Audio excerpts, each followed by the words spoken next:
Friend Evan Lovett from LA in a Minute, great podcast. Yep. In a Minute podcast, we're talking poinsettias. We've got our fake ones all over the stage.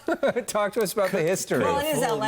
Yeah. Yes, it is LA. And it's appropriate that LA gave this plant, this flower, the makeover that it needed to blossom, at least in a retail sense. So it's important to note, poinsettia comes from Mexico. It's native, it's a shrub, it's kind of a spindly plant. Going back to the Aztec culture, they used it for red dye, also for medicine for fevers. It was rediscovered by the U.S. ambassador to Mexico, Joel Roberts Poinsett, who brought it back to the United States, renamed it after himself. And there it sat, sometimes as a symbol of Christmas, oftentimes not. But in Los Angeles in 1902, an immigrant from Switzerland named Albert Eck discovered that the poinsettia, like much else in Los Angeles, loves the climate, and it grew abundantly.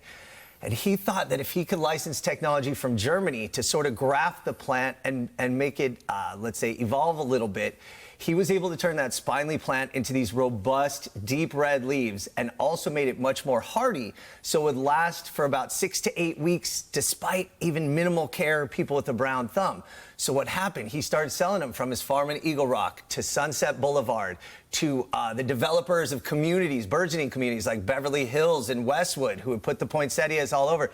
The red display was just vibrant, and everybody loved the colors.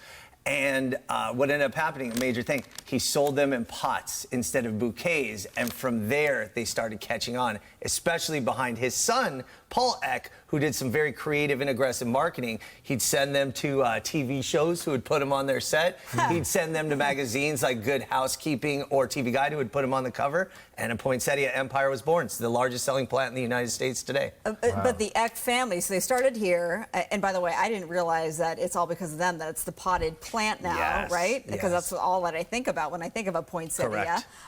Then they moved, right? They moved to They moved to Encinitas, where their main farm was until 2012 when they sold that. But they kept growing houses in Hollywood and Westwood. And again, the roots, pun intended, of the poinsettia's explosion in the United States are from Los Angeles and Eagle Rock. All right, one other cool LA thing when it comes to plants. There's Fido the reindeer in the valley. What's this about? Oh, man. Fido the reindeer, close to my heart. I grew up in Look at Sepulveda, this. which is now North Hills, and there is an ivy dog, or should I say reindeer, during this time of year, and it's maintained by these two lovely homeowners, Brian and Sue Welch. It's right there on Plummer and Havenhurst, and what it was an archway that just started growing ivy.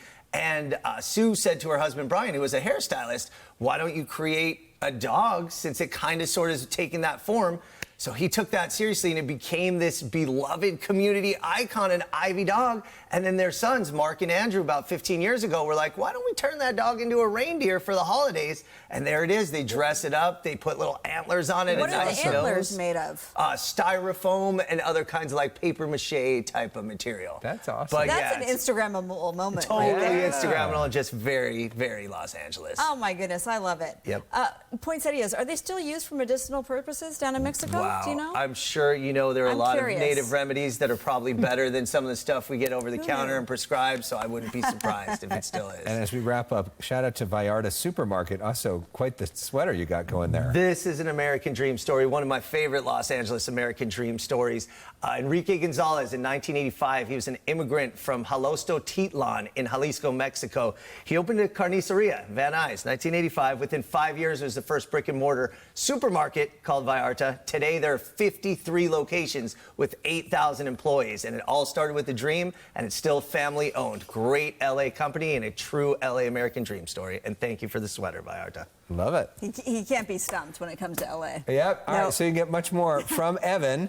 Follow LA in a Minute on Instagram. Subscribe to the In a Minute with Evan Lovett podcast. The most recent episode, Evan goes one-on-one with the mayor of LA. That's Evan right. getting all the big interviews. Hey, trying to follow in your footsteps. That's right, Thank you. exactly. Sharing contacts over here. All right, thanks so much.